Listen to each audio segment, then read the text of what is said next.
Excellencies, ambassadors, head of missions, representatives of international organizations, development partners, distinguished guests, ladies and gentlemen, good morning. It is both a pleasure and a privilege to welcome you once again. I thank each of you for your continued engagement with the government and people of the Republic of Somaliland, and for your presence at this important dialogue. When I addressed many of you in this very forum shortly after assuming office, our government was only beginning its work. I spoke then of our determination to consolidate peace, strengthen state institutions, and translate the confidence placed in us by our people into a tangible national progress. Today, I retain not merely to restate those commitments, but to report on the progress we have made, the challenges we continue to confront, and the partnership we seek as we move forward. One of the first priorities of my government was the restoration of peace in Eastern Seoul. At that time, approximately 6,000 militia members had voluntarily laid down their arms and entered a government-led program of demobilization and military integration. I am pleased to report that this process has now been successfully completed, and those former combatants fully trained and integrated into Somaliland National Army. Shortly thereafter, a separate conflict emerged in our region between two major communities. Through sustained government engagement, traditional leadership, and inclusive dialogue, that conflict has been brought under control.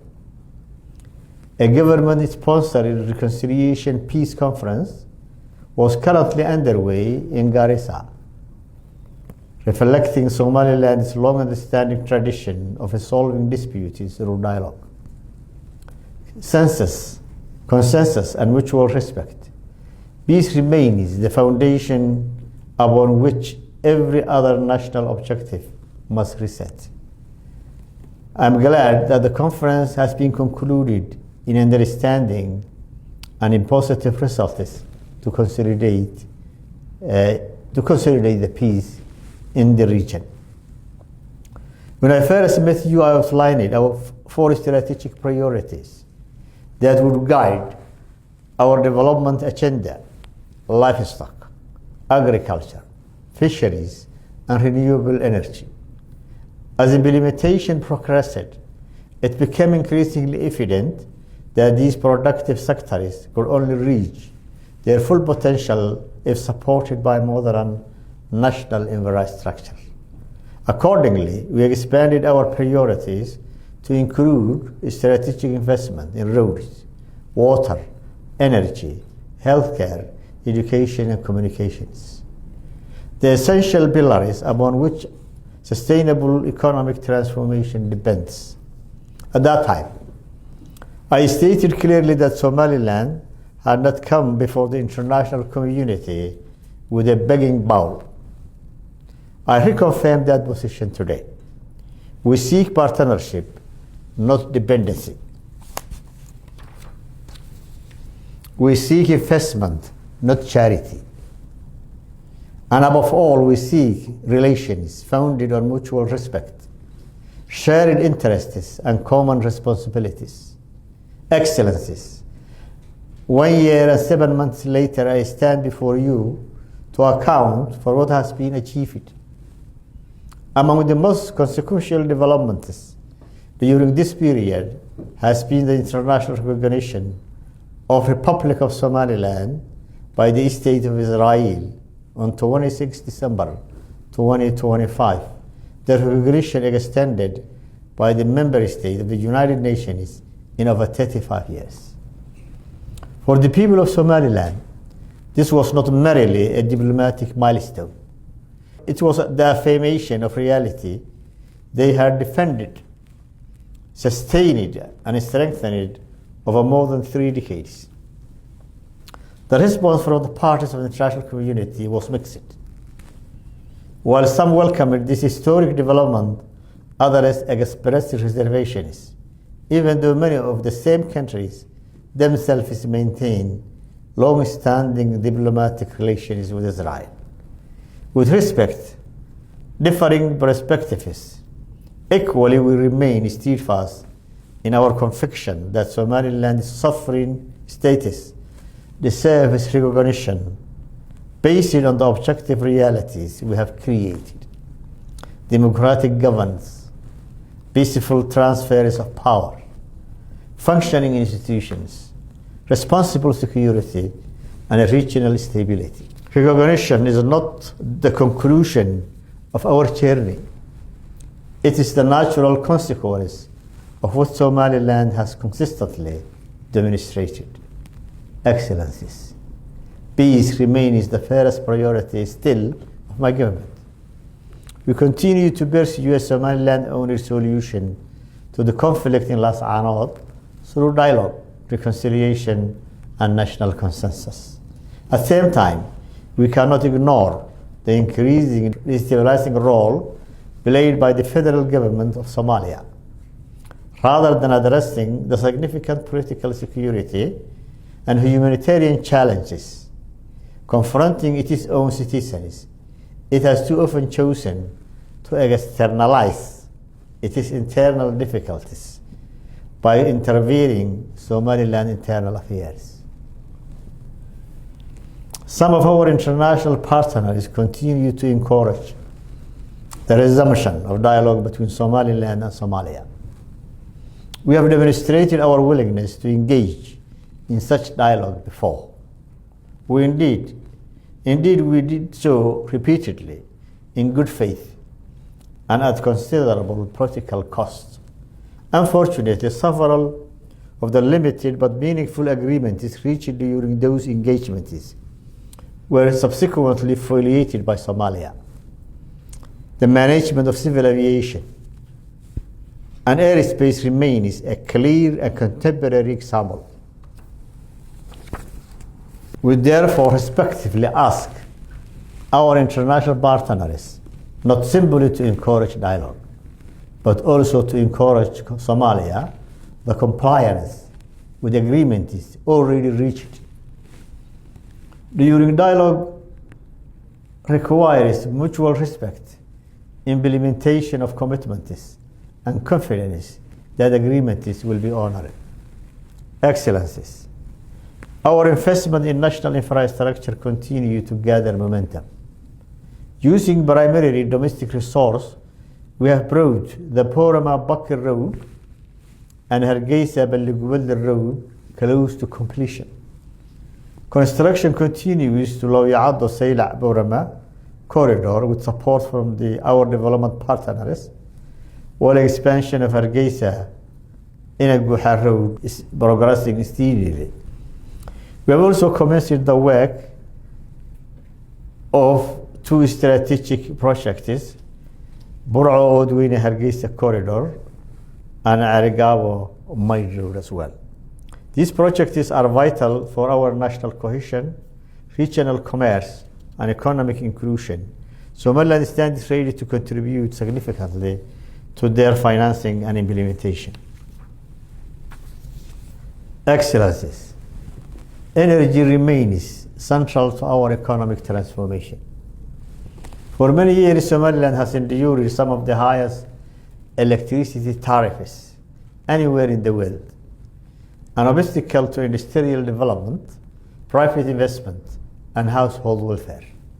My government has already reduced the electricity costs across our principal urban cities from approximately 80 cents to 59 cents per kilowatt.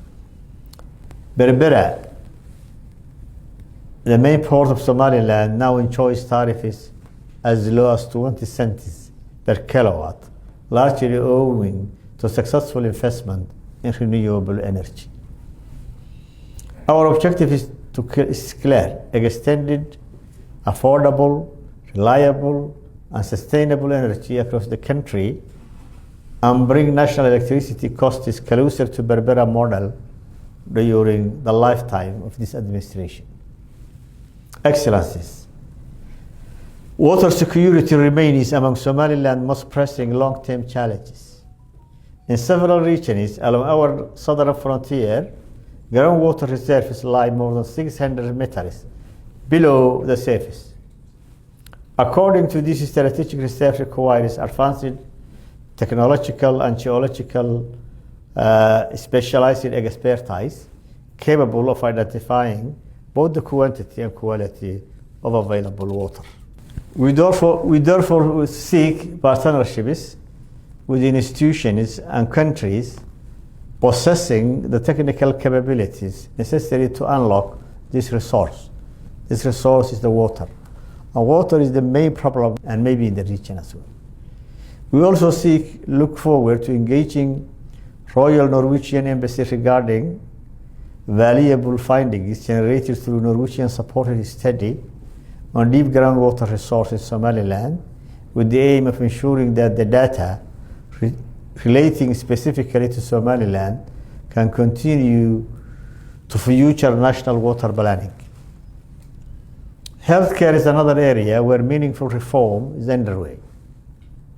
Every year, thousands of our citizens travel abroad, seeking specialized medical treatments, placing significant financial burdens upon families and national economy. Our objective is to transform Hargeisa Group Hospital into a modern national referral hospital capable of providing high-quality specialist care within Somaliland itself. This is not simply an investment in healthcare, it is an investment in dignity, reliance, self-reliance, and national resilience. Excellencies, I may conclude. We have not returned to Nairobi today with a longer list of requests. We have returned with evidence of militia peacefully integrated into a national army, with the assistance of no government. Evidence of conflict is resolved through dialogue rather than force.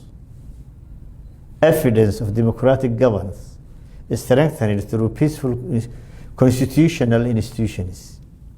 Evidence of international recognition earned through perseverance. Evidence of roads under construction. Electricity becoming more affordable. Hospitals being modernized. And a national development and advancing through our own commitment and resources.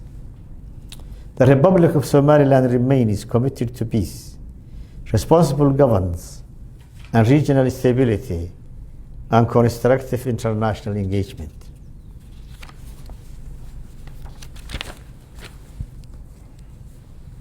What we ask our friends is the same request I made when I first addressed this forum. Engage with Somaliland not as an extension of another political entity,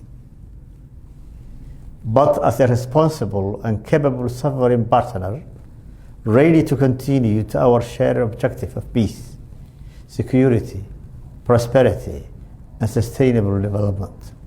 Together, let us build partnerships founded not on assumptions, but on achievements, not on aspirations alone, but on demonstrated commitment. I thank you, every one of you. May God bless the Republic of Somaliland, and may He bless our partnership. Thank you very much.